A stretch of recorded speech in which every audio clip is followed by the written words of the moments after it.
faly miaraban'ny pastora moa zany am'izao nahatratrarany faefapolo taona na mpitandrina zao ny fahafantarako manokana ny pasteur Teo dia tamin'ny taona 74 moa izy nitonga teto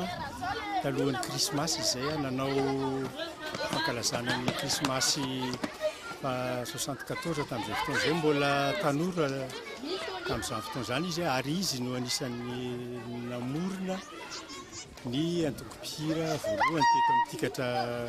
ziona manjakandriana ity zany ankizy vitsivitsy teo eo no maniny nahatanteraka izany fankalazana ny krismasy tamin'izany taona 770 sy arivo izany dia ny fomba nitondrany tamin'izany dia ny fampianarana hira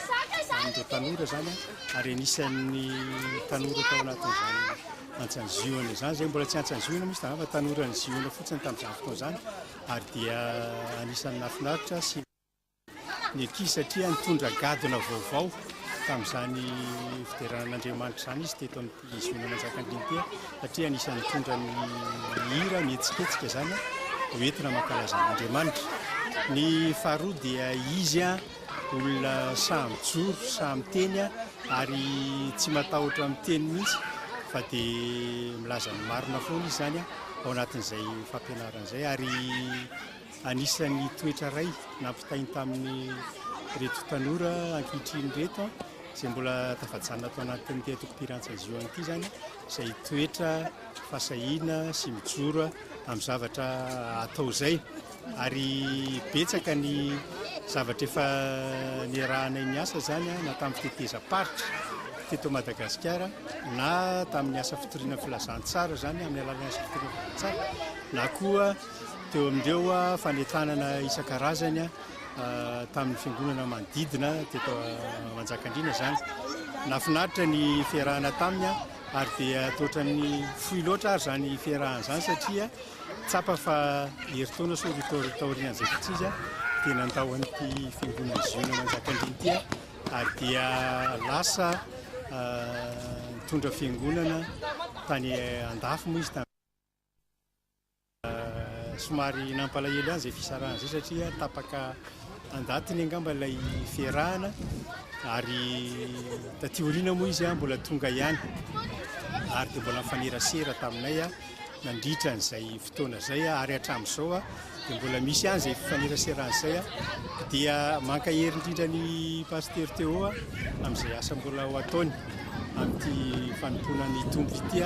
dia mirary sosiny tsara indrindra ho anao pasteur ary dia mirary fahasalamana Andriamanitra ny amin'ny tanjakanao atotsanao ny ditsiny andraikitra izay mbola apetrany aminao.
enina amby valopolo sy sivinjato sy arivo tanoany no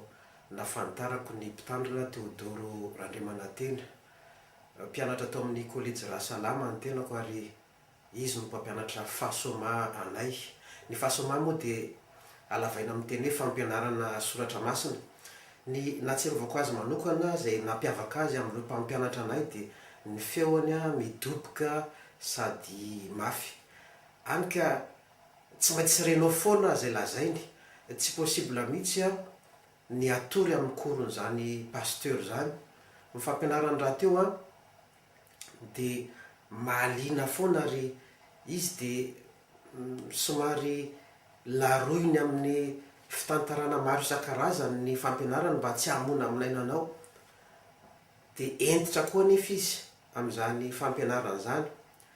Na dia tsy mbola tsapako mivantana azy tamin'ny fandalovako teo ambany sokan'izany mpanompon'Andriamanitra izany dia efa nanefy atsikelikely amin'ny antso ny mampitandrina taona vitsivitsy tatoerina izany. Miaraba anao pasteur, miaraba anao sy ny ankonanao mahatratra an'izao fa 70 taona na mpitandrina anao izao. Sy ny aniko manokana ireto tenin'Andriamanitra ireto amin'izao tsingeritaona fa 70 taona ny nitandremanao izao. Ny voalohany dia tao amin'ny Isaia 2:7 manao hoe indro ny mpanompoko izay tantanako dia ilay voafitoko sady sitraky ny foko, napetrako tao amiko ny fanahiko, napetrako tao aminy ny fanahiko.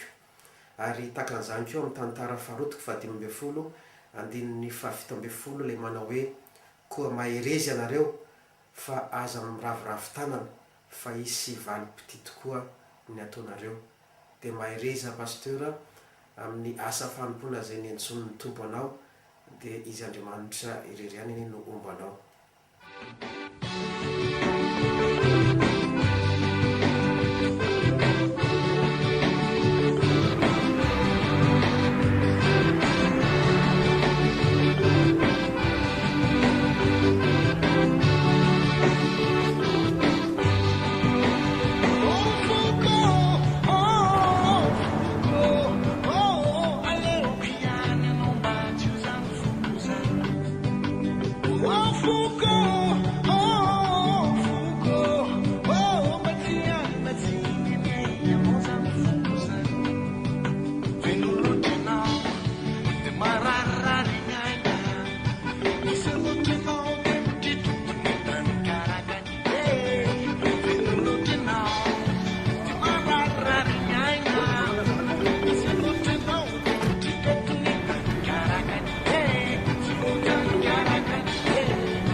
Ia,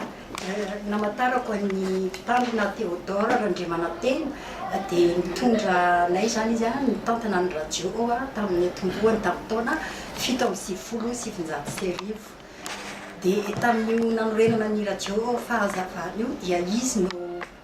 niantoka tanteraka zany na ny fanofana na ny mpiasa na ny lafiny teknika na ny zany nefa dia tsisy nentina niainga moa zava dia teo nisy rasoloha manambara za misy latsaka nisy any zany nefa nampiana samihafa fa tena hoe izy mihitsy niantsoroka azy tanteraka.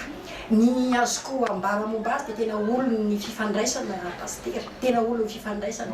zany resaka communication zany tsy tafelifely. Ary rehefa misy zavatra hoe ataony zany hoe traiteny dia tsy maintsy vita inona inona na tsy atoriny inona inona. Dia teo zany le mpiasa dia tsy aiko kosa izy fa teo andao nareo ofanina dia niofana daholo moa zany izay rehetrarehetra na ny journaliste na ny technicien na ny mpandraharaha dia teraka ny radio fahazavana dia nandeha tsara mihitsy a na dia mbola hoe puissance kely dia kely raha niainana tamin'izany satria 5 tamin'iny a dia mbola miteto manodididina natanynarivo teto fotsiny zany naheno teto raha nisy tsy naheno dia avy moa nihitatra zany nihitatra hatrany hatrany a dia iverenako le momba azy zany fa dia tena hoe tamin'izany nahaizako nyty asa fanaovan-gazety ty satria betsaka ny zavatra nampianariny a raha ohatra hoe tamin'ny saiko eto a tena tsy lany le kasety raha tamin'izay fa tena be dia be a raha tsy teny fotsiny a zany reny resaka hoe déontologie éthique reny sarotiny mihitsy izy tamin'ireny hoe nareo a zao no tokony ataonareo fa ty asa ty ny hoe masina e asa masina izy teo izy zany ka tsy vitanao hoe fihetsepo sy ny sisa dia nampianariny any moa zany ka ebe ohatry zany natao ary misy vazaha kokoa tonga atao le radio romande zany izy daholo zany nihetsiketsika tamin'ireny dia teo ihany koa zany le resaka niara-panahy amin'ny mahampitandrina azy a dia mivady foana zany zavatra zany a mikolokolo koa izy niara-panahy zany teo mipiasa rehetrarehetra mihitsy ary za manokana dia hoe nahitako zany fombiazana mihitsy izy teo amin'ny fiainana amin'ny ankapobeny zay no azoko ambara ngamba fa dia tena misaotra ny pasteur izy mivadiny raha teo moa zany raha matoa voangy isan'ny arany asanay tao amin'ny radio ary nanana émission zay izy hoe momba ny vehivavy tsy tadidiko loatra moa le lohateny le izy fa dia nanao zany ia ny antsofoka ihany koa izy zany tao ka io hoe mifanohana mivady a dia tsy nanadino azy koa raha matoa vady dia nanohana ny radio e dia misaotra ny pasteur zany fa entiny anararotana fisaorana fa nareo moa any lavitra be any tsy hitana izy anana fa dia kopakopa tanany rahafiso tompoko ho anandray pasteur Théodore Andrimanantena olona tafina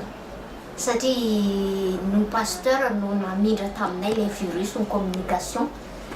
tamin'ny famoronana ny radio fahazavana dia ny antsony nanao antso moa teny anivon'ny fiangonana zany dia isan'ny hoe mba namaly an'izany antso zany ny tena dia pasteur namindra sy mitondra taminay le fitiavana le communication tao anaty tao dia tsy afaka moa hatramin'izao fa mbola ao anaty ao foana le izy zany pasteur Théodore Andrimanantena olona tsotra izy dia tsara fanahy koa ary izy a rehefa ohatra hoe misy zavatra resaka asa aloha teneniko ohatra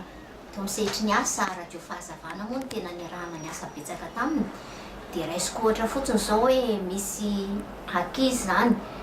nanao fifanana dia nanao an'le andranasa dia miasa zay dia raha misy zavatra tsy mety ataon'ny ankizy iny dia izy tsy miteny direct hoe tsy mety engeny ataonao hoe fa ohatra miteny amin'izay izy hoe ohatra mahasososostra kely zay le feoany anina ohatra ny aninanina kely zay a kanefany a mampity izy a manitsy a manoro izy a dia avy amin'ny alalan'izay ihany koa no anotsiana hoe zao zany ny tsara sy ny mety sy ny tsara tokony hanaovana anazy pasteur Théodore Andrimanantena tsy nanary ny mpiasan'ny radio fahazavana mihitsy hatramin'izay ka hatramin'izao satria hatrany am-boalohany ka hatramin'izao zany dia eo foana izy natolo-tsaina na fanampiana rabola na torohevitra ninonina dia eo foana zany pasteur ary dia nararotana moaraka ny teny namana teo ny amin'ny hoe fisaorana ny amin'izay rehetra nataon'ny pasteur mivady ho anay rehetra ho an'ny mpiasan'ny radio fahazavana ihany koa indrindra ho an'ireny hoe mafy lalovan'ny radio reny lalovan'ny mpiasa ny lalovan'ny rehetra dia eo ny tolo-tsainy eo ny nany lavitra any azy nareo dia mbola hoe eo zany hita ihany hoe tsy manary ny ankizy fa tondram-bavaka mitondra tolo-tsaina manoro hevitra nay hatranehatrany dia isaoranay hatranehatrany reny rehetrarehetra reny moa zany fa raha amiko manokana dia azoko lazaina hoe pasteur Théodore Andrimanantena zany isan'ny mpampianatra ray a mpanolo-tsaina dia nafahana nitra teo amin'ny sehetry ny asa dia mbola hijanonana amin'ny sehetry ny fifandraisana hatramin'izao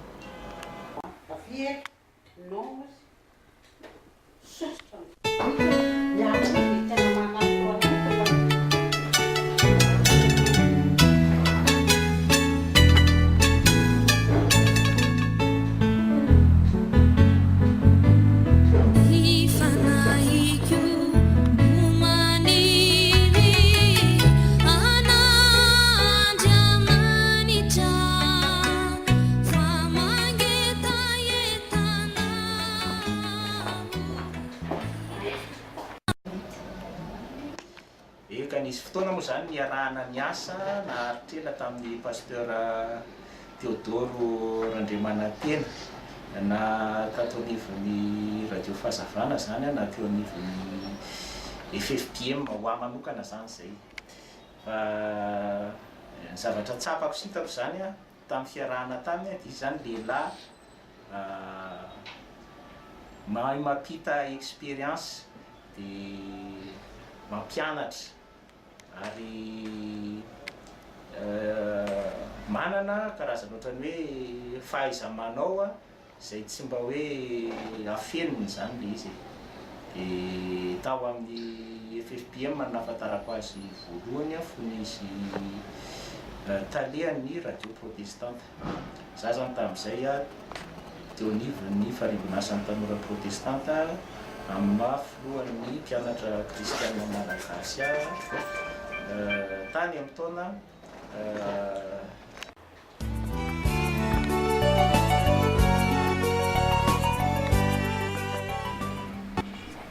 ny fiarah-miasa tamin'ny pasteur Théodore zany tamin'izany asa tao fifandraisana. Dia izy moa zany olon'ny fifandraisana dia efa nerasera tao aloha zay. Dia avy eo nisy fotoana izy nresaka hoe tsara manangana radio ny FJKM. Dia niara-nambolavola mihitsy zay raha ny tena marina. Dia tany amin'ny synode lehibe tany Tirana izy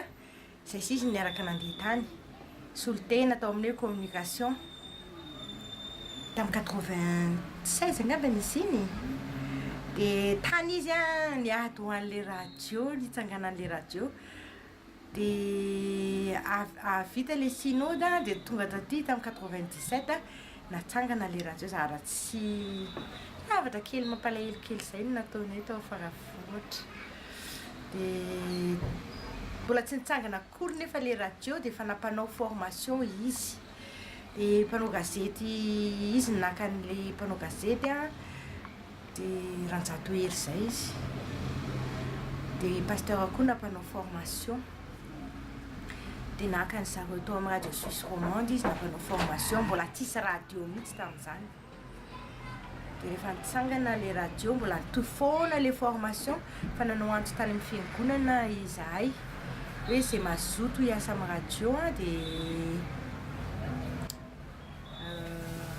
hofanina hanao an'le radio dia miofana. Dia izy anisan'le mpampiofana foana amin'ny ankapobeny fiarah-miasan'ny pasteur. Izy zany dodorisina be rehefa manao zavatra. Dia hoana re zany tena tadidiko tamin'izao ndray mandeha. Za mantsy ny responsable à la programmation. Dia misy tsy voala le daty tao anatin'le culte na radio suisse romande. Fa tena nahazo avertissement tany aminy tamin'izay. Tena tsy fananiko le satria be da be zatra nieritreretiko be da be zatra nataoko dia teknisiana koa mbola eo fa niraisiko le izy hoe za ny responsable voalohany. Fa dia sarotiny be mihitsy izy raha zavatra ohatran'izany hoe efa tapitra le izy dia mbola mandeha any le fandaharana dia sarotiny be izy. Fa amin'ny ankapobeny izy aloha tsy dia nanana olana taminy fa izay izy dodorisina be zay fotsiny. Zay angambany sa izy inona koa nampitandrina anazy. Ay dia amin'izao fankalazana ny faha-efapolo taona nampitandrina azy zao dia mirary soa indrindra ho an'ny pasteur. Mbola be da be ny taona mbola ho avy irariana mbola ahitana anao. Zany hoe rehefa mankaty Madagascar moa zany ianao dia tsy hita tsolo mihitsy. Le radio rahateo koa moa zany tsy nandeha zay efa firy taona. Fa tsara angamba rehefa hoe tonga aty pasteur manaraka dia mba hisy fankalazana koa eto Madagascar dia mba hoe daholo le mpiasan'ny radio. Dia mirary soa indrindra dia tsaika. Zavatra anankiray izay tena nanamarika amin'ny pasteur angambany sady pasteur izy ny olony fifandraisana dia ny fahaizana miresaka ary dia tsy maintsy mandresy lahatra an'ilay olona izy rehefa misy hevitra tiany avoaka zany a dia hainy tsara mihitsy no mandresy lahatra dia izay ngamba maha hoe olona fifandraisana amin'ny pasteur sady pasteur raha teo izy a dia tafita daholo na afatra fitoriana filazantsara na afatra fitaizana na ninona afatra ampitay dia ohatrany hoe tafita foana fa nafinaritra ny miara miasa taminy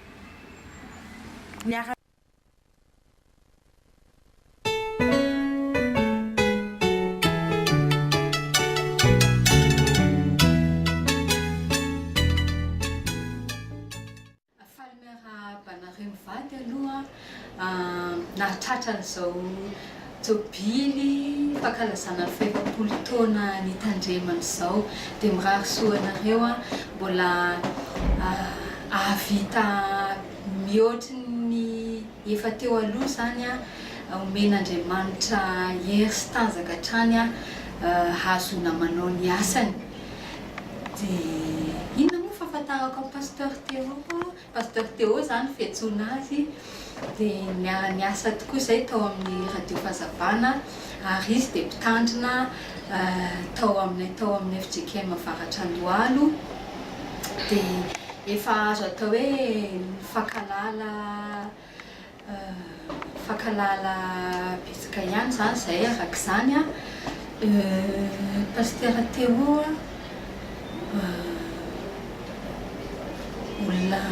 olona entitra izy olona manana finiavana be izy amin'ny asa tao amin'ny radio fahazavana izay tena hoe izy no mitarika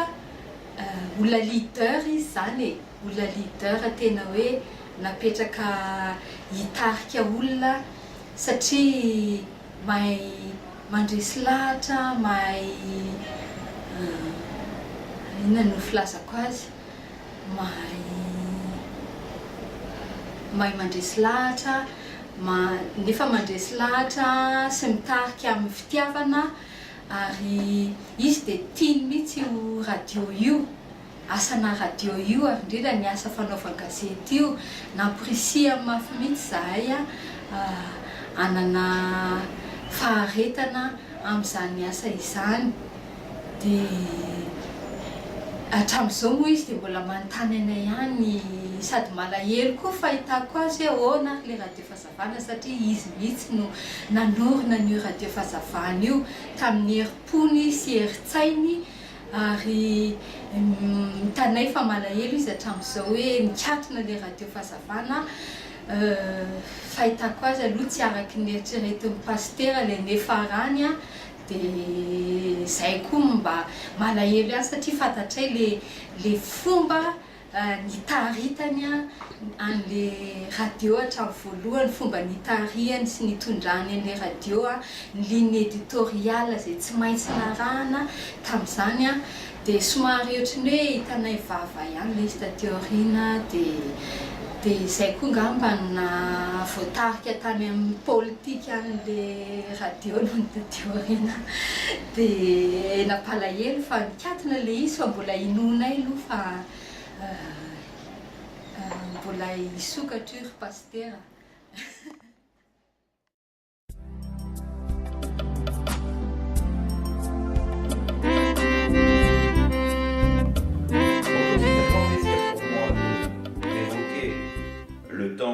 Le ministère, le travail, le service de Théodore Randriamanantena au DEFAP, parce que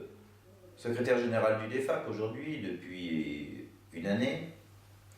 j'ai toujours en tête les hommes et les femmes qui ont servi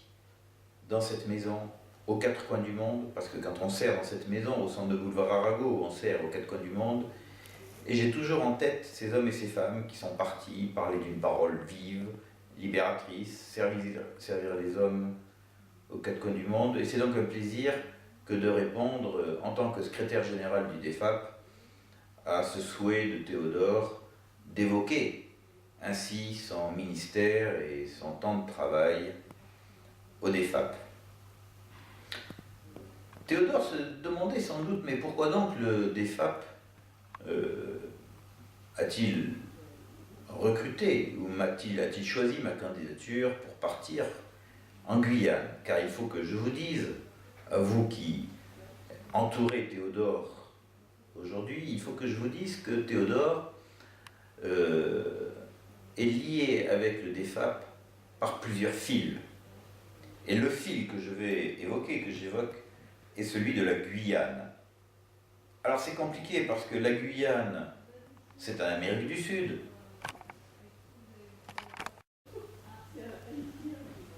Théodore Andrea Manentena est donc relié au DEFAP par plusieurs fils. J'ai dit, il a été envoyé comme pasteur en Guyane, à Cayenne, j'y reviendrai. Mais en premier lieu comme pasteur malgache, jeune pasteur malgache, pasteur de la FJKM, par des liens parfois douloureux, souvent heureux, Théodore est lié avec le DEFAP parce que la Société des missions évangéliques de Paris a été et reste présente aujourd'hui en tant que DEFAP, a été présente dans cette grande île, ce beau pays aujourd'hui qu'est Madagascar. Et je ne peux pas concevoir que Théodore ait été dans les églises de la FJKM quand il était jeune, que Théodore ait reçu la vocation pour devenir pasteur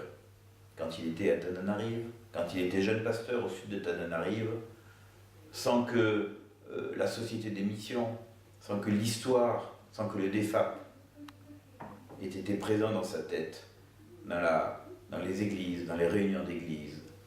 que cette histoire riche, commune, française et malgache, ait été présente, donc l'accompagne. C'est le premier fil de Théodore avec le DEFAP. C'est cet attachement, lui, protestant malgache, via la FJKM, cet attachement à la Société des missions, et cet attachement que le DEFAP, cette reconnaissance, cette gratitude que le DEFAP peut avoir à l'égard du peuple malgache et des églises malgaches. Premier fil. Deuxième fil, eh bien, Théodore a été boursier. Au début des années 80, Théodore a été boursier par le Conseil œcuménique des Églises, mais en fait, c'est la logistique, l'accompagnement humain et académique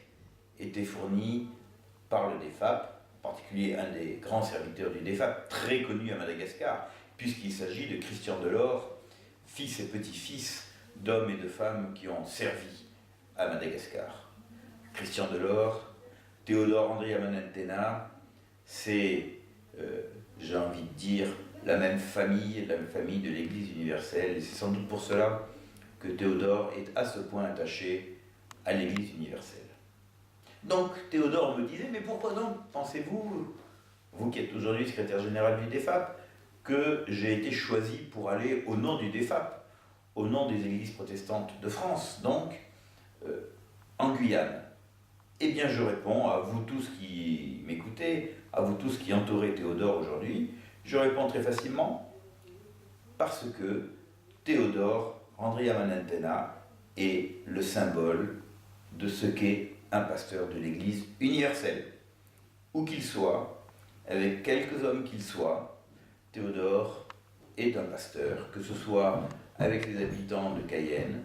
avec les habitants de Tananarive,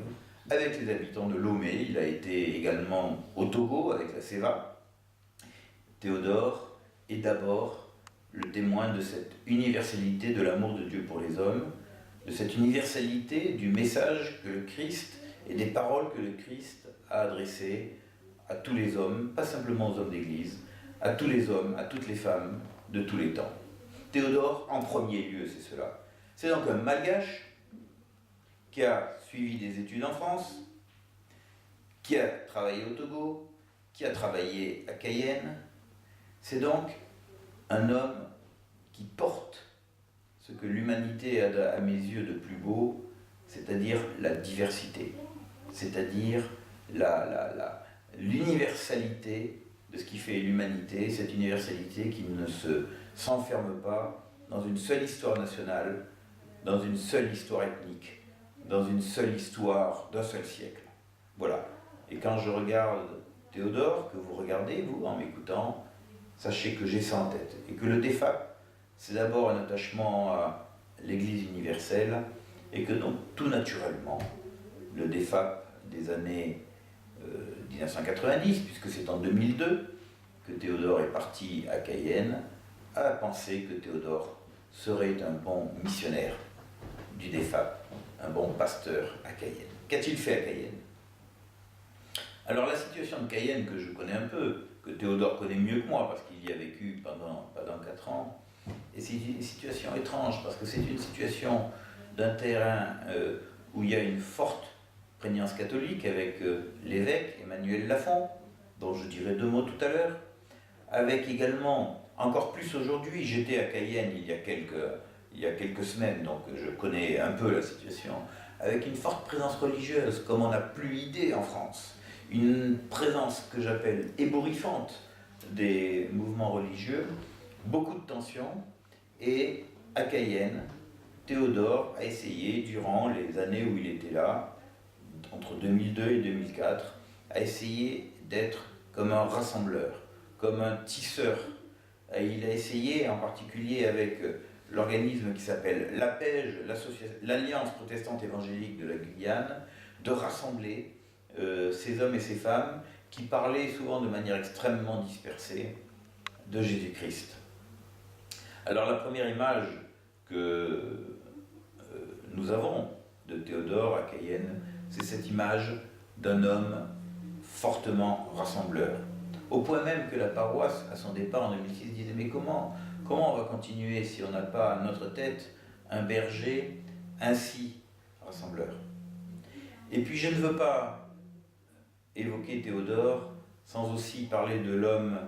aumônier. Rassembleur, mais aumônier. Et pour moi, c'est le cœur de l'évangile, cela.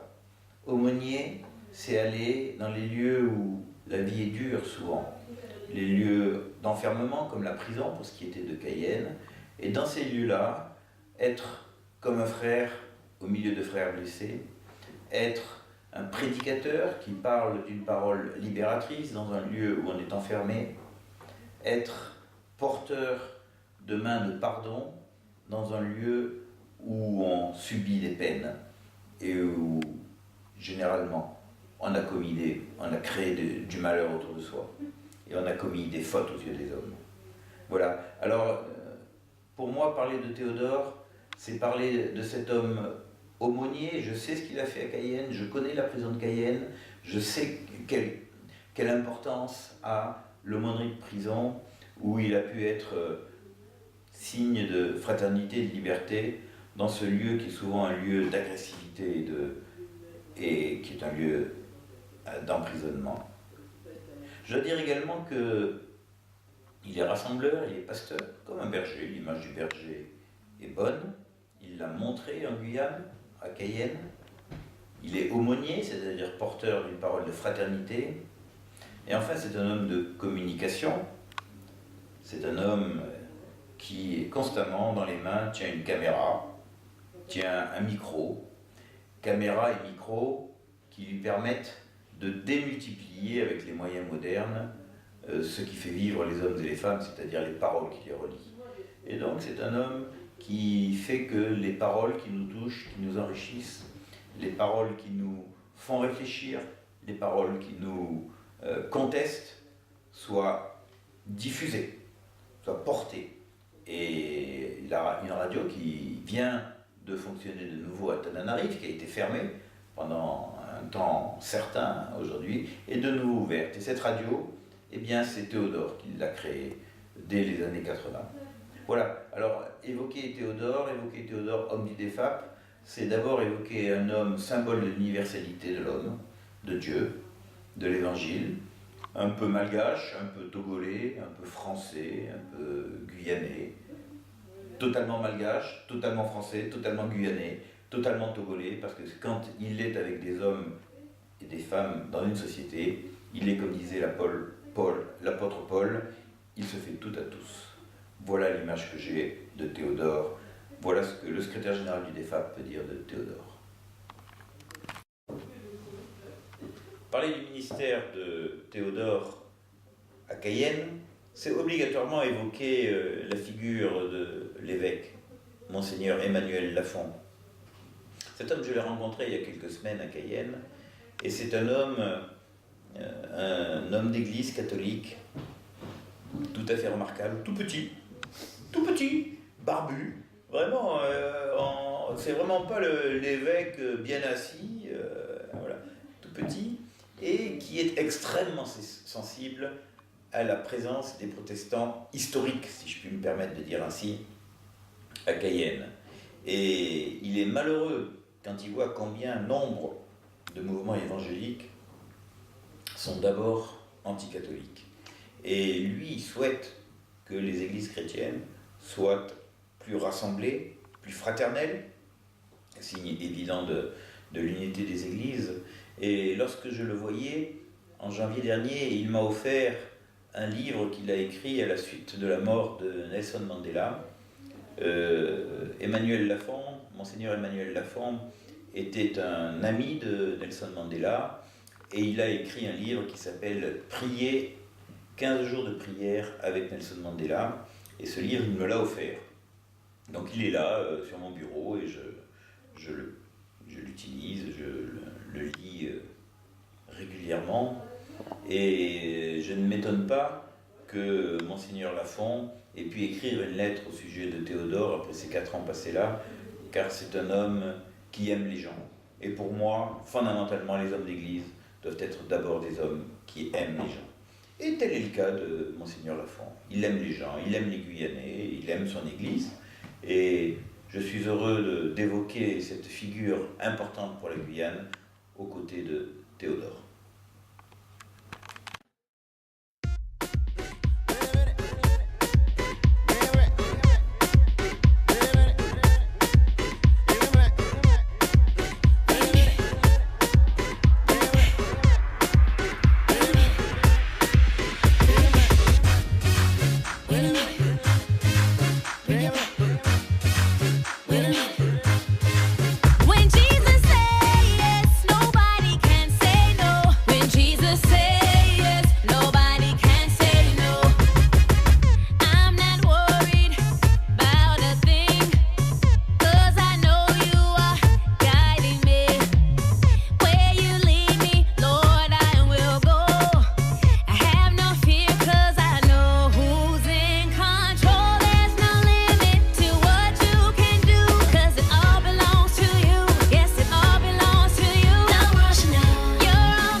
Zay vao avy lavitra dia lavitra izy, ka nanaiky hoe hiasa ty an-tafy, hita ty aminay nandehanany voalohany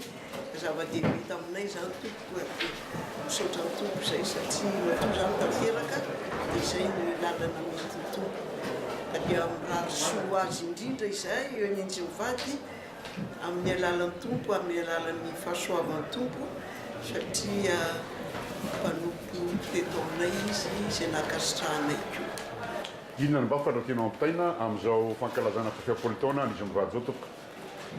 ekaneka mba hitombo atrano hitohy atrano tsy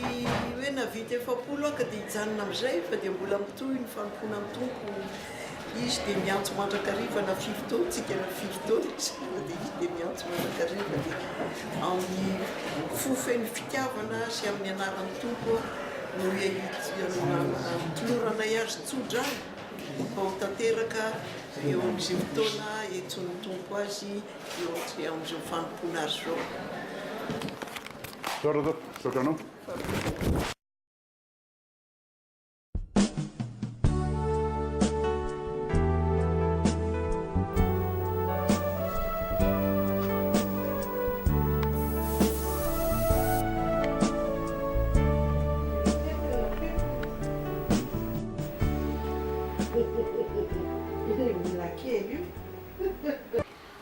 Fa i pasteur Valtera zany fa tsy hoe sisy miresaka moa zany nisy pasteur tonga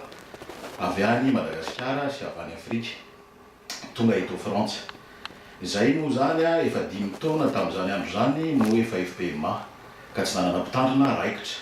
ary teo tedavana mpitandrina mihitsy tamin'izany fotoana zany. Ka nentin'ny pasteur Valtera tao aminay izy io nitondra fiangonana sy nitory-teny. Ohatran'ny somary taitra daholo izay menakavy na eny nitory-teniny sy ny fitondrany fiangonana. Ka dia teonao ihany dia ray aman-dreny tao am-piangonana rehetrarehetra zany dia niantso sy niinvite anazy tao amina hotely campanile zay niara nitafatafa sy nidinika amin'ny hoavin'ny fiangonana sy ny fiaraha-miasa zay iarahana atao raha nety. Ka nety tokoa moa zany zavatra zany taty aoriana ary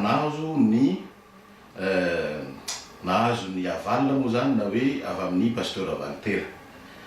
Dia teo dia niroborobo daholo tokoa ny mpiara-miambina rehetra tao Grand Champ nandeha naka izy menakavy kely tany Lance-les-Sauniers. Lance-les-Sauniers zany ary ambanimbany ary any amin'ny dans Jura. Dia nitondra camion zay nitany daholo ny sampana rehetrarehetra nandeha naka azy. Entre temps fiangonana zany nahita trano anazy atao a Corbeil-Essonnes. Dia napetraka amin'ny fiangonana atao Corbeil-Essonnes izy. Zay ny fandehany momba ny fiaraha-miasa tamin'ny pasteur mivady sy ny zanany moa zany satria ny zanany koa tamin'izany mbola sekolelady ny zanany. Dia tena nafinaritra tokoa. Fampianarana nataony dia niraisina zay moa dedekona zany isan'ny dedekona nivoaka tao Grand Champ ary izy namoaka ny dedekona sy nampianatra anay. Nafinaritra ny fiaraha-miasa ny asa tao anatin'izany ataoko amin'ny ankapobeny angamba fa ny tena nanoana amin'ny foko za manokana zany dia reo famangina marary zay hitanareo ihany fa tia lavitra tia sarotra zany hoe mpitandrina mandeha mamangy marary any amin'ny hôpitaly ao anatin'ny herinandro zany ka expérience vécu nahazo anahy satria ny reniko narary tany amin'ny hôpitaly indroa isan-kerinandro angamba ny pasteur sy ny décone natao Grand Champ tonga mandeha mampahery ny reniko tany andon d'à peu près pendant 3-4 mois. Dia zay toko fa dia fisaorana be da be no omenanareo mivady sy ny tokantranonareo tamin'ny zavatra nataonareo tao amin'ny FPMA Grand Champ. Ka dia mirary soa toko ao anatin'izany dia mba misy kely tenin'Andriamanitra mba omena ianareo menakavy mena ianareo mivady surtout amin'izao andro lehibe ianareo zao. Zany dia niraisinao amin'ny Salamo toko fa 120. Salamo toko fa 120 andiny faharoa ka hatramin'ny fahavalo. Amin'ny anaran'ny tompo. Ny famonjena antsika dia avy amin'ny Jehova mpanao ny lanitra sy ny tany. Tsy mba havelany ambozozo anie ny tongotrao. Tsy ho rendrehana anie ny mpiaro anao. Indro tsy matory na rendremana ny mpiaro ny fiangonana. Jehova no mpiaro anareo. Jehova no fialofa anareo eo amin'ny ankavananareo. Ny masoandro tsy mba hamely anareo noho ny andro na ny volana noho ny alina. Jehova hiaro anareo amin'ny ratsy rehetra. Eny, hiaro ny fanahinareo izy. Jehova hiaro anareo na mivoaka na miditra hatramin'izao ka ho mandrakizay. Amen.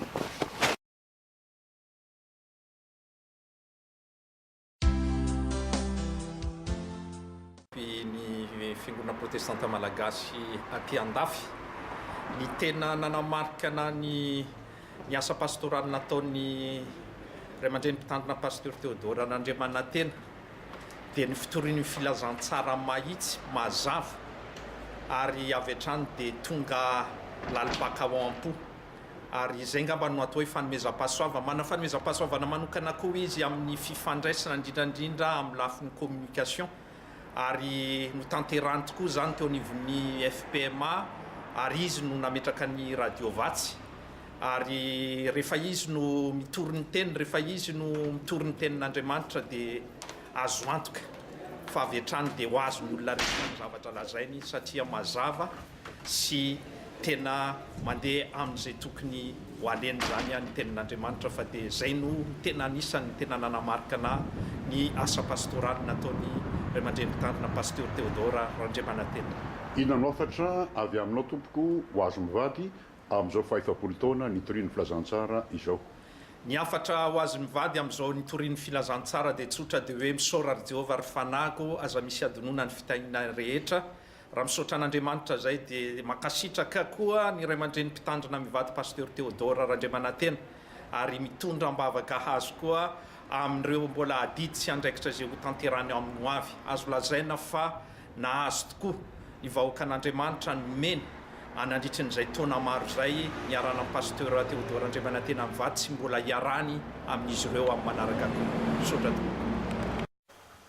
Mankalazan'Andriamanitra noho ny fahefa-polo taona nitorian'ny filazantsara pasteur Théodore Randriamanantena mivady sy voangy vadiny. Ianao no pasteur Valter Jean sady filohan'ny FPMA no namany inona raha mambara ny kiasikiasy tompoko. Pasteur Théodore Randriamanantena dia efa hatramin'ny elana nahafantarako anazy. Anankiray izay tsy fantatry ny olona maro moa zany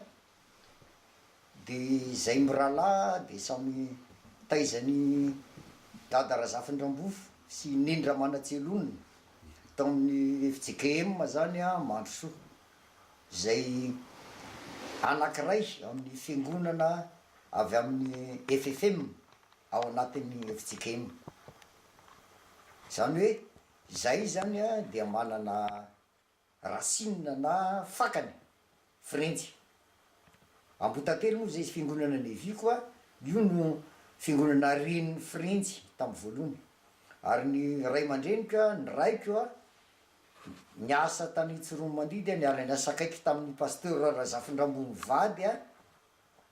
dia nitaiza izay ary zay natonga hoe rehefa tonga tao Tananarivo rehefa nianatra tateorina mifindra tao Tananarivo izy mivady na dia mpiangana tany Ambotately raha dia tsy tapaka mihitsy zany satria zany no nitarika ny atoko-pihira ny tanora zany tao Mandrosoa ary zay no nahafantarako voalohany pasteur Théodore Randriamanantena. Rehefa niditra nianatra teny Vato tamin'ny taona 1770 zany dia izy efa tafiditra teny. Anisan'ny mpianatra tanora indrindra izy niditra teny amin'ny collège rehefa nandray ny antso ary dia tafaraka teny zay nandritry ny roa taona zany ny fanerasera zay ny nahafantarako azy. Nivoaka ny asa talonay moa izy zany raha tsy fa 570 ny asa tany Manjakandriny. Le fifandraisany amin'ny rahalahatra amin'ny voalohany dia tsy tapaka fa tatorina zany rehefa ivoaka iasa talon'ny nivoaka ny asa nanao mémoire moa teny amin'ny collège teny Vato Majoro nandeha nakamin'ny Oramanga dia nini mihitsy tamin'izay niaraka tamin'ny fofombadika izay lasa vadika tatorina mijanona tao amin'izareo tao Manjakandriny sy tao fiangonana Tandrimana. Izy mivady zany no anisany nandray anay mivady voalohany indrindra zany mbola tsy vita moa ny raharanay tamin'izay fa vao nisoratra ny vita tao Manjakandriny ary dia resaka ampitiavana ampiralaina ny aranay. Nivoaka ny asa izy fiangonana ety tao Manjakandriny avy eo ny ranony FJKM tamin'ny alalan'ny Seva nanao iraka tany Togo. Ny asa ataona maro tany Togo izy miverina avy any Togo dia tonga indray tao anatin'ny FJKM mitendrena ho talen'ny séminaire tao Parbe. Nisy fotoana nanendrena azy tao amin'ny séminaire tao Parbe dia avy teo izy somary nisy zavatra kely tsy mifankazo moa tamin'ny fifandraisana tamin'ny mpianatra tao dia niala tao izy dia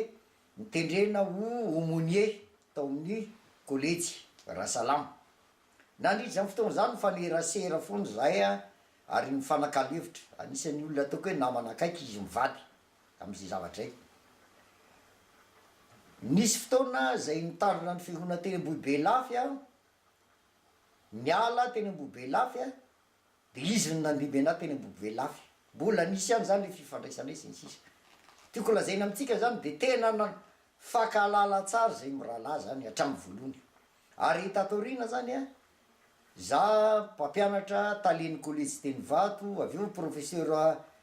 matianina zany titulaire atao amy faculté théologie izy a toniny radio protestante de mifanerasera ihany zay a tam'izay nyresany tamiko ny hoe nisy antso zay natony tompo a natonga anazy nakany Guyane iraky ny seva izy ana de nakany Guyane zany fantatro ny toetrany ary de naprisika anazy anisany naprisika anazy tam'izay fotoana zay hoe rehefa zay ny antso aza misarasara lasa izy nakany Guyane de niasa tany Guyane taona maro izy miverina avany izy a tamin'ny taona 9 tapitra ny contrany zany a niasa nataony tany a tafaverina teto France izy a de niantso a hoe mba afaka misy andraikitra ve efa folon'ny FPMA tam'izay tao anatin'ny FPMA mba misy andraikitra azo raisina aveo anatin'ny FPMA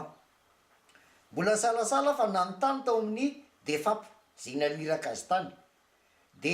niresaka tamiko a ny secrétaire général defap tam'izay fotoana zay hoe naprisika ana hoe raiso izy a eto de zay natonga ana nandray azy a tato anatin'ny FPMA zany a nentina teo amin'ny FPMA de nitendreny izy tam'izay fotoana zay a mpitandrina tany amien de nitondra ny tafo tany amien izy a de aveo ndray a rehefa naniry anana mpitandrina maty any natao grand champ de nandeha tao grand champ izy zany a nalefa atao grand champ fantatro tsara pasteur Andriamanay teny Théodore fantatro a ny fanomezam-pahasoavana ny men'Andriamanitra azy ary fantatro koa mety ho falemeny zay tsy takatry ny olona sasany zany satria manana toetra am'le fomba fanompony izy zany a am'le maizy azy zany a izay ndraindray tafa oatra noho ny fiheverany olona io moa fomba fiainana rehetrehtra ry avako a misy olona sasany a tsy takatry ny olona lisy kanefa tsy hoe ratsy akory le olona fa zay naharian'Andriamanitra azy ary zay zavatra ampiasain'Andriamanitra aso foana ary zay zavatra za resy lahatra tam'izay zay natonga ana na inona fanona foana zay mirahalahy zany arak'izay azoko natao zany a am'izay lafiny anak'izay a satria fantatro fa io fanomezam-pahasoavana ny men'Andriamanitra azy amin'ny toetrany io a mahasolo fiangonana voafidy izy a nanatrika ny synode lehibe voafidy ho filompanampy ny FPMA miara-miasa akaiky koa zay tam'izay izy tao anatin'ny profoben'ny FPMA zay mihoatra no zay koa zany a tam'izay fotoana zay tamin'ny synode tany Orléans zany synode fa 3 izy no nanapikasany hoe anangana ny radio vatsy FPMA efa taleny radio protestante izy ary niomana manokana momba ny communication zany a zay ny fianarany nataony ohatra tany Lyon de naprisiny izy a de nanangana ny radio vatsy FPMA zay mbola mitohy mandraka am'izao fotoana zao dia nitsangana ny radio vatsy izy ko no flo nitarika zany ny komity ny nankalaza ny fahadimapolo taona ny FPMA tamin'ny jobily zany fahadimapolo taona tamin'ny filopanampy azy tsarotsika moa tao anatin'ny hafanampony tam'izay fotoana zay izy keo rehefa miteny vatambatana zay a de somary misy olona sasany somary tafitona taminy nefa de tsarony tsara fa za tam'izay a miezaka sy za mahafantatra azy hoe nanazava tamin'ny olona sy nanitsy etrarehetrany ny zavatra rehetrehtra ny amin'ny hoe tokony atao zany dia vita somatsara moa zany fahadimapolo taonan'ny FPMA tatorina indray izy voafidy ho filohan'ny fiaraha-miasan'ny mpitandro amin'ny FPMA ary de mbola mitohy miara-miasa zay ao anatin'ny voamieran'ny fanompona amin'ny FPMA izy raha iza manokana nantaniny hoe ahoana pasteur Andriamanay tena Théodore zavatra lazaiko a de olona nantsoin'Andriamanitra izy misy toetra mitovitovy amin'ny Petera zay mafana fo ndraindray Petera fantatsika impiry Petera no fandona tamin'ny tompo ny amin'ny hafanampony nefa de nahitsy ny tompo ataka zany koa raha nateny ahitsy ny tompo hatrany izy rehefa misy zavatra tsy mety a amin'ilay hafanampony misy toetrany a taka ny apôstôly Paoly zay mafana fo ihany ko zany a sy manana ny anjara toerany amin'ny asa fanompona ary misy toetrany ko zany a zay mampiavaka azy manokana raha ndre manantena Teodoro a de lehilahy zay manana fanomezam-pahasoavana samy hafa ary makiaika aminy de zao tsy mba karazany olona mizilizily amin'ny heviny izy ary izy mahafantatra tsara fa zay mirahalara mba mi zavatra tsy mety masika be mihitsy iny aminy indraindray mieritreritra hoe so de tezitra amiko le rangaty nefa de milesy mariny zany raha valitera de mandefitra tranetrany izy ary manaiky izy zany manaiky ahitsy mandrakarivo zay toetra am'zay zay ry avako mba tiako nanana ny mpitandrina rehetrretra indrindra mpitandrina amin'ny FPMA zany satria fakapana mantsy matetika ny olona rehefa manana anjara toerana na rehefa manana anjara fanompona de manjary mihevitra ny tenany hoe feno sy tanteraka nefa raha ndre manantena Teodoro Rafael rehefa manany any azy moa de tonompo zay le deuxième prénom hoe Rafael zay satria tsy ny olona rehetra mahafantatra zay fa ohatrany hoe aminay mirahalahy ohatrany hoe ny surnom zay hoe fety rehefa mba miresaka amiko de hoe fety tsy ny olona tretra mahalala zany fa le faneraseranay zany zava-dehibe tokoa zay ka de mino aho fa am'izao izy mankalaza n'Andriamanitra ny 7 taona nanom-pony zao de misy afatra lehibe zany zay entiny eo amin'ny fiainan'ny fiangonana amin'ny akapobeny ny fiainan'ny fiangonana protestanta ary ny fiainan'ny fiangonana FPMA manontolo ny fiainan'ny fiangonana FJKM tsy azo ny FJKM adonona fa izay na de ny rana te-pitan-dranomasina aza de tsy manadiny mihitsy iny zay nendoanay tao anatin'ny FJKM ary zay ny to rehefa tonga any Madagascar zay FJKM zay rehefa tonga any Madagascar ary miezaka zay mifanerasera amin'ny voakan'Andriamanitra rehetra zay voataizan'ny FJKM mitovy zay mirahalahy am'izay lafiny anakiray zay ka hoe manana afatra lehibe manana fijoroany vavolombelona manana fitaizana zay tiana mpitaina am'ireo fiangonana nendoanareo zay ka de miarabanao pasteur tratry ny 7 taona indramiko le obolantsika malagasy hoe mandiza retsikitsy iananaray raha fararano antsoatso io mba akalaza ny 7 taona nanom-pony zay nareo mivady zao no manomboka de engane mba voninahitra Andriamanitra ny zavatra ataontsika ary de mirary soa anareo mbola avita be amin'ny asan'ny tompo ary ty fiteniko foana ny Hébreu 9:20 Andriamanitra tsy mba tsy marina anadiny ny asa nataonareo voninahitry ny anarany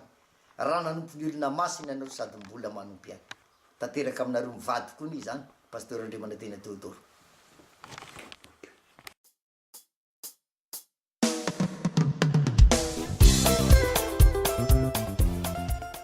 iza moa inareo samy tenin'ny anaranareo tanareo tokoa dia milasa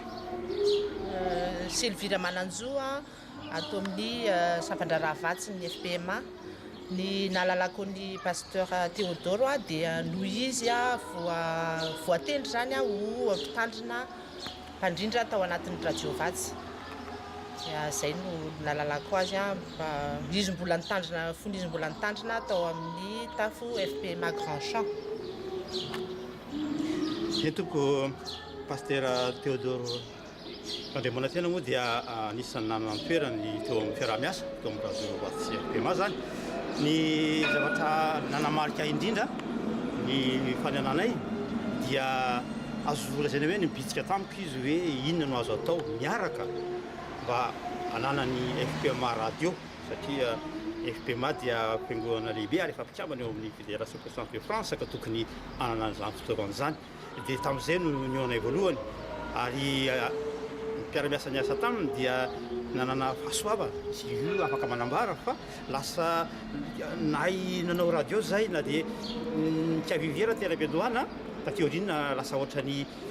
malama vava mampiresakolona zay le radio sady zany Sylvie tena zay mihitsy ny kia fa dia fisaorana betsaka misaoran'Andriamanitra zany zay satria natolo ny ary asa aminay ny mpanompony ary izy io zany dia efa 10 taona no nanao asa mpitandremana fanakoran'Andriamanitra fa zava-dehibe koa zany ary efa eran-tany izy no nanao izany koa dia misaotra betsaka tokoka ary misaotra Andriamanitra tsika namiazy mba ho mpanompo eo anivon'ny FPMA misaotra tokoka. Inona anao fatra tianareo ampitaina amin'izy mivady amin'izao 7 taona mitorino filazantsara ny anerana zao tontolo zao ny azo lazaina angambany dia hoe mahereza pasteur toy izy fa tena zava-dehibe ny fitoriana nataonareo. Entoko tsy mora ny asa fanompony satria zavadina mpitandrina ary zany asa zany asa masina kanefa mila fitiavana ny asa atao ary indrindrindra mila fijorona vavolombelona hatrany ko dia mahereza satria efapolo taona zay no diavina ary mbola isy efapolo amboniny ary mbola mety 50 amboniny na 60 amboniny na 100 amboniny Andriamanitra no mitatana an'itsika ary izy no fatara zay mahasombo anao Saratoko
nandritra izay fotoana nandrindrany ny faritany avoany antsinanana izay dia niatrika olana kely ny faritany ary dia tamin'ny fahamatorana no nandravonany ny olana teo amin'ny faritany. Hita fa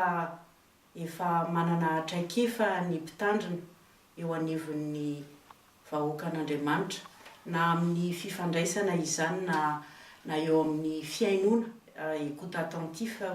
attentive ozy izy ny teny frantsay zay afahana tena namahany olana zay nisy teto amin'ny faritany. Manaraka izany dia anisan'ny mpitandrina zay mandray anjara amin'ny fampianarana teto anivon'ny synodam-paritany avoany antsinanana pasteur Théodore. Ny zavatra tiako ampitaina dia ny fampianarana zay hoentiny dia bref, précis, concis. Zay zany no azo lazaina mikasika ny fampianarana zay nentiny ho anay. Lasa amin'izay ianao amin'ilay afatra. Izao no afatra anareo mivady amin'izao fahaefapolo ainsi de suite. Izao no afatra ambatinay faritany avoany antsinanana ampitaina aminareo mivady ho fanohizanareo ny asa zay efa natombokareo ary mbola aharetanareo amin'ny asa zay mbola miandry anareo na eo amin'ny tafo izany na amin'ny vahoakan'Andriamanitra zay miandrandra anareo. Dia ny teny soratra masina zay nalaina tao amin'ny bokin'ny Efesianina toko 4:10 manao hoe mahereza ao amin'ny tompo sy amin'ny herin'ny faherezana. Dia ody tanteraka tokoa aminareo an'izany tompoko. Andriamatoa Aurélien Randria Boirisson. Ianao dia filohan'ny FPMA aiza moa tompoko? Filohan'ny tafo FPMA Orléans tompoko. Amin'izao nahatrarana ny faha-efapolo taona ny andraiketan'ny mpitandrina Théodore Randriamanantena izao dia fifaliana no miarahaba azy amin'ny anaran'ny tompo. Eny, taona taona maro ny namafaza ny asana sy ny lofosana ny torina ny teny filazantsara koa dia makasitraka azy ireo amin'ny asa rehetra vitany teo amin'ny fiangonana dia ny tompony fomba azy ireo ary hitantana hatramin'ny diany efa vita ny 70 taona lasa fa ny andrandraina zany zao dia mbola ny tantanan'Andriamanitra nareo mivady hitarianareo ny fiangonana mandritry ny 70 taona sy ny ohatran'izany amin'ny manaraka. FPMA aiza moa tompoko azafady? Ao amin'ny FPMA Melun tompoko. Inona ny mba farakina ampitaina amin'izy mivady tompoko? Ny voalohany teny loko pasteur dia 70 taona zany dia fiarabana angambany satria navita asa be dia be tokoa no to amin'ny asan'ny tompo ary ny meloany afatra dia ohatrany mana kely hoe raha vao nahitanao voalohany zay teto frantsa dia ohatrany dia fantatra mihitsy tena zany tena pasteur fa navita zavatra be dia mihitsy satria vao nahitanao dia hita mihitsy anao olona dinamika ianareo mivadika dia ny tompony ombanao roatrantrano tompo omban'izay ary ny afatray dia tsy fantatro fa ny zavatra vakiko dia tsy tena mikonserne anga mikonserne satria zao ny teny dia hoe fa tsy menatra ny filazantsara aho fa ny tenin'Andriamanitra faherin'Andriamanitra ny famonjena izay rehetra mino zany mahatonga tonga 70 taona moa dia fa tsy menatra an'izay ianao ka dia ho anay zany dia lesona ho anay ny fatongavanao zao ka dia ny firaritsoanay ngamba ny tena zavabetsaka hoe dia mbola hitombo ihany mbotratra ny 70 taona manaraka ianareo mivady tompoko saotra tompoko. Elira Manifisoa filohan'ny tafo FPMA Vincennes ny voalohanteny dia ny fiderana sy fanomezam-boninahitra n'Andriamanitra no zao anatrarany mpitandrina Andriamanitra tena teo ataony mivady zao ny 70 taona nanompoana na mpitandrina teto amin'ny asan'Andriamanitra tsy teto amin'ny FPMA ihany satria moa FPMA no misy antsika zao fa tsy teto amin'ny FPMA ihany fa nanomboka efa ela be zany nefa dia isaorana tompo ny fananany FPMA ny pasteur Andriamanitra teo ataony mivady ny firaritsoana atao aloha voalohany indrindra dia ny atratrarana ny 70 taona manaraka zany moa dia apetrakantsika amin'Andriamanitra satria azy rery ihany no fandaharana ny fitondrana ny lalantsika fitantanana rehetra dia apetraka aminy zany ny fahatsiarovana kely angambany na ataoko hoe anecdote na tsaroko ny arahana ny asa tamin'ny pasteur Théodore dia nasainay izy indray alahady nitondra ny tenin'Andriamanitra tao amin'ny fiangonanay noho ny antony tsy miankina aminay dia tsy teo ihany koa ny mpitendry zava-maneno dia nanolo tena ihany koa izy zany mitendry ny zava-maneno mitendry ny orga nanentana ny vahoakan'Andriamanitra tamin'ny hira rehetra izay natao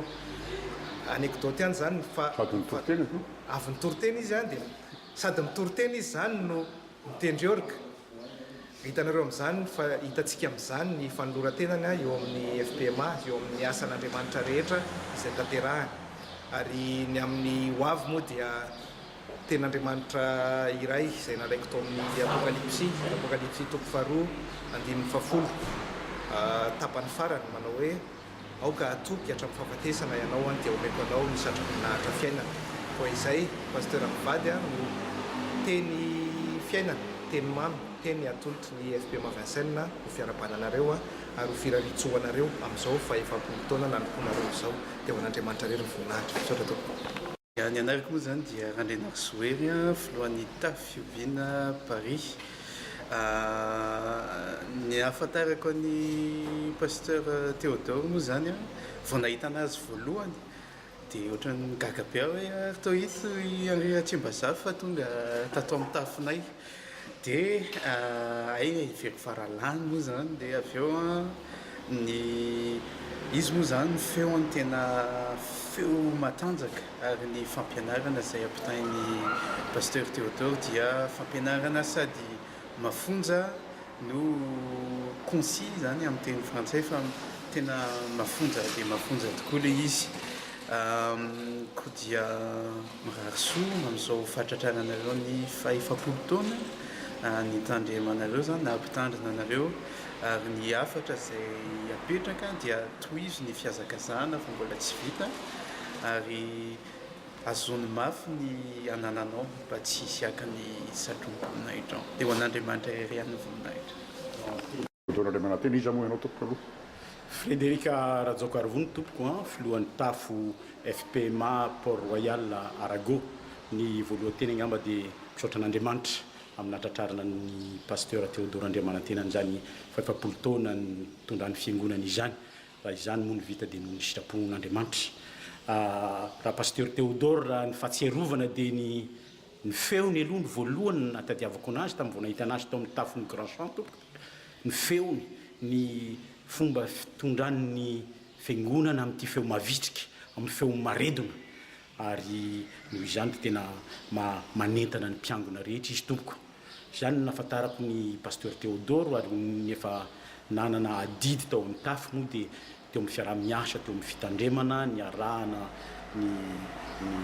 fampiralahiana taminy ny dinika taminy ary raha aman-dreny be tokoa izy manome ary manoro izay tsara atao amin'ny fiangonana ny afatra azo omena anazy tompoko ny azoko omena anazy ary ny azo omeny tafo Port Royal Arago anazy dia miteny eo amin'ny Joshua voalohany hoe mahireza aza matahotra aza mivadi-po fa momba anao lalandava Andriamanitra saotra indrindra tompoko. Izaho dia James Fakara ao amin'ny tafo Orléans nafantarako ny mpitandrina Andriamanantena mivady zay masoko lazany momba izay tompoko. Ahoana no mba fijerinao azy inona ny verina nampiavaka azy tompoko? Ny mampiavaka azy dia eo amin'ilay fomba fampianarana sy fanoroana izay no hitako fa tena mampisongadina ny pastera Andriamanantena. Inona lafatra mba hampitainao amin'izy mivady amin'izao fahaefapolo taona mitorian'ny filazantsara teto amin'izao tontolo izao tompoko? Ny afatra azo ampitaina tompoko dia ny hoe masina ho tahiny asin-dafozany ianareo eny ambiliny tafotafo ny any ambilantsy voakoka ny ampango mbola misy sisan'ankizy manodidina zay manao ratsy anareo any ho toy ny sobakaka averina ny akopa ka ho taimborokely ny farany zay tompoko ny afatra azoko apetaka fa dia mahafitafitsaka amin'ny asa zay mbola hakin'Andriamanitra aminareo. Saotra tompoko.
Prions. Nous te remercions, ô Dieu qui vis éternellement, car tu nous parles toujours et tu t'entretiens avec nous à travers les Saintes Écritures. Que ta parole soit vivante et que nous vivifie, et que ton Esprit Saint éclaire ta parole pour que nous comprenions ce que tu veux nous dire. Que ton Esprit éclaire notre esprit, notre cœur et notre âme, pour que nous soyons une terre fertile pour recevoir ta parole. Nous te prions au nom de Jésus-Christ, parole qui s'est faite chair. Amen.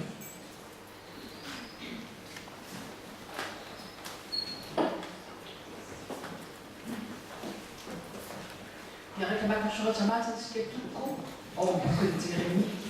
Jérémie toko voalohany andiny voalohany dia toko faefatra amin'ny fahafolo amin'ny anaran'ny Tompo. Ny tenin'i Jérémie zanak'Ilky isan'ny mpisoana tao Anatota tamin'ny tany Benjaminy. Tonga tamiko ny tenin'i Jehovah nanao hoe atro ny fony mbola ianao tsy mbola nifony tany Ekipto no efa fantatro. Aratro ny fony ianao tsy mbola teraka no efa nohamasiniko sy notendreko mpaminany ho an'ny firenena. Ary hoy kosa indrisy Jehovah Tompo, indro tsy mahay mangarary teny aho fa mbola zaza. Fa hoy Jehovah tamiko, aza manao hoe mbola zaza aho, fa andeha amin'izay rehetra nirahako anao ianao, ary izay rehetra azodiko anao no ambaranao. Aza matahotra azy ianao, fa momba anao hamonjy anao aho ny Jehovah. Dia naninjika tanany Jehovah ka nanendry ny vava, ary hoy Jehovah tamiko, indro efa nataoko ambavanao ny teniko, ary indro aho manendry anao izao andro anio izao anapahefana amin'ny firenena sy ny fanjakana, hanombotra sy hanjera sy handrava sy handrodana ary hanompona sy hambony. Amen.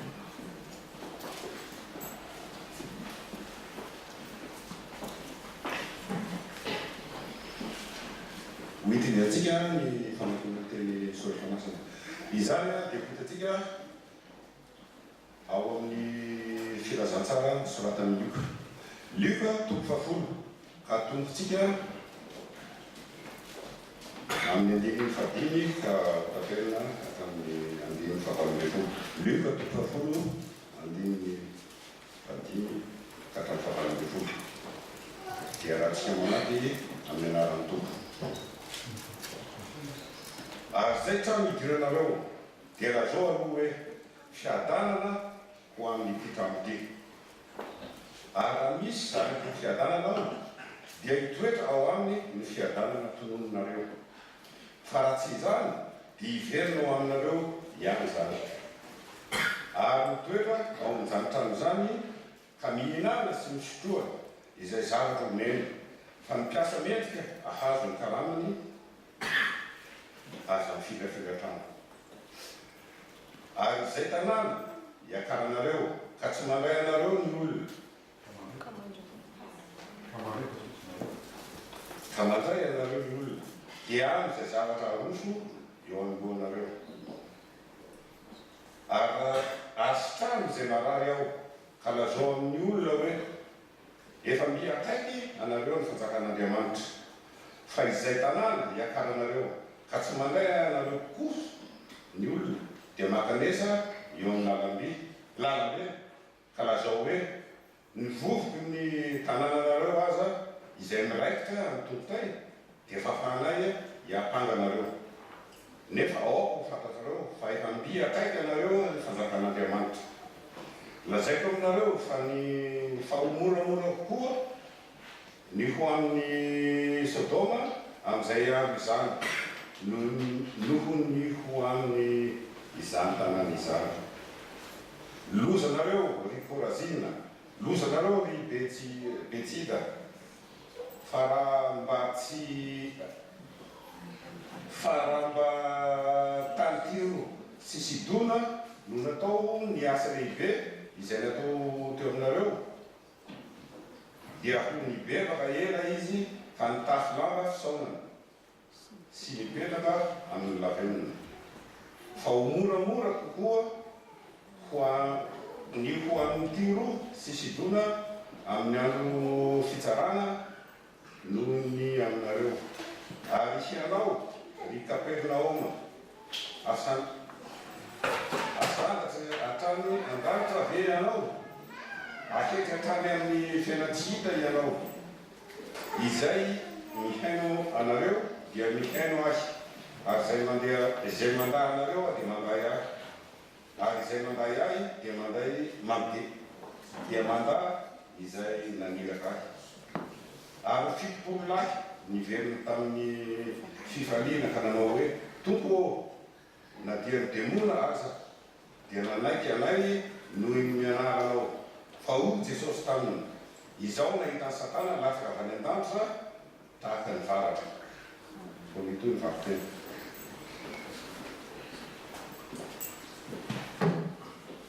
tosatsika ny famakiana ny misoratra masina izany dia hitatsika amin'ny epistilo amin'ny Hébreu toko fahatelo amby folo ny andininy fahafito amby folo ka hatramin'ny faharaiky amby roapolo Hébreu toko fahatelo amby folo ny andininy fito amby folo ka hatramin'ny faharaiky amby roapolo rehefa hitady raha mamaky amin'ny rahanto manekeny mpitonga anareo ka mandoava azy fa zay miambina ny fanahinareo arak'izay tokony ataon'ny olona mbola mpamoahany mba naovana izany amin'ny fifaliana fa tsy amin'ny fisintona fa tsy ahasoanareo izany mivavao anay fa matoky izahay fa manana fieritreretana tsara ka te hitondra teny tsara amin'ny zavatra rehetra nefa maika mangataka anareo hanao izany aho mba hampiodina faingapaingana kokoa aminareo ary Andriamanitra ny fiadanana izay mitondra ny Jesosy tompontsika mpiandro olo lehibe ianao amin'ny maky mitondra ny ranony fanekena mandrakizay izy ane hanatanteraka anareo amin'ny tsara rehetra anao ny sitrapony ka hiasa ao anatinareo izay kasitrahana eo masony ny anaran'i Jesosy Kristy ho azy ny voninahitra mandrakizay amen.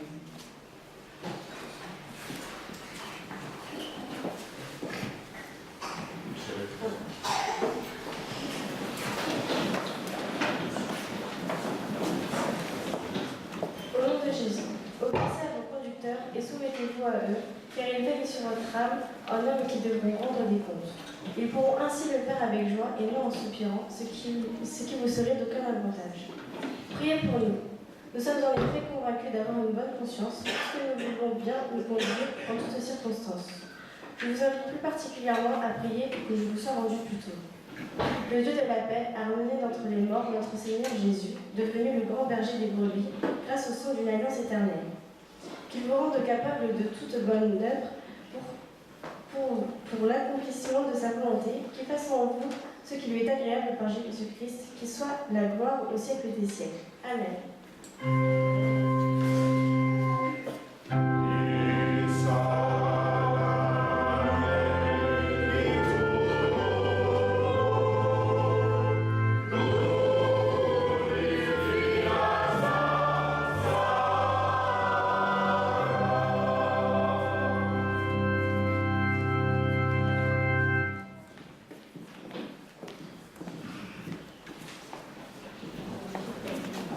Il y a la harmonie, la 351, un des Gaulois, ça fait que c'est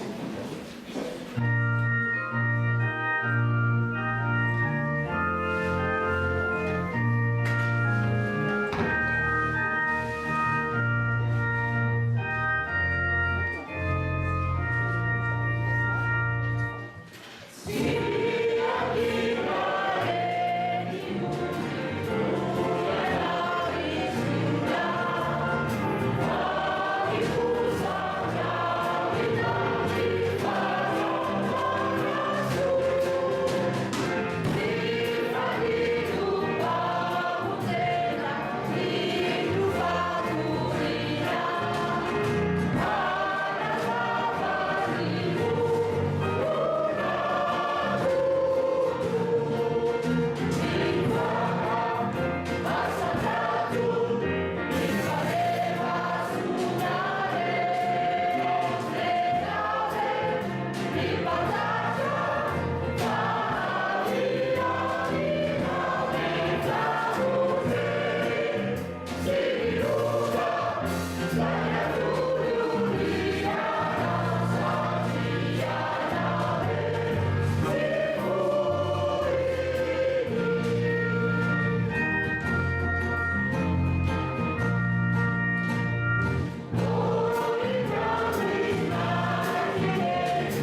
FPMA ivilinina fahazavana amin'izao andro natokany fiangonana izao ho aladin'ny fitandremana eto aminareo. Noho izany mifatoka manokana isika amin'izany asa fitandremana izany. Inona no voalazan'ny mpaminany Jeremia raha niantson'Andriamanitra ny Jeremia ho mpitondra ny teniny, ho mpaminany, dia natahotra i Jeremia. Natahotra tamin'izany antso niantson'Andriamanitra azy izany noho ny tsy fananany fahaizana